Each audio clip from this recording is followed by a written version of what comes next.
তুমি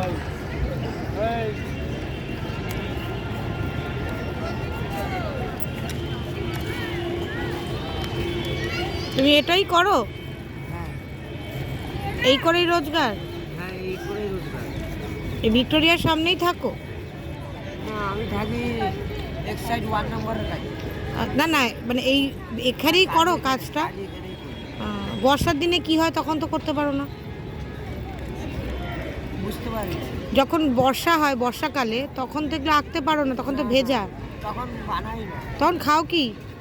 তখন যারা জানে তারা একটু খাবার খাবার দিয়ে যায়। তো তোমার তো গুণ আছে এই। হ্যাঁ, নিশ্চয়ই বর্ষাকালে হয় না, কারণ বৃষ্টি বৃষ্টি আছে, জল হয়ে গেলে কোনো কাজ হয় না, নষ্ট হয়ে যায়। তা তোমার তো গুণ আছে, তাই অন্য কোনো কাজ পাও না? এই এই আঁকার ব্যাপারে অন্য কোনো কাজ পাও না কোথাও? না, অন্য কাজ কোনো কিছু পারবো না। না না, আঁকাই অন্য কোথাও করলে যেটা সারা বছর পেলে না, কেউ দেয় না কাজ? না, না, ওর সময় যাই না। ও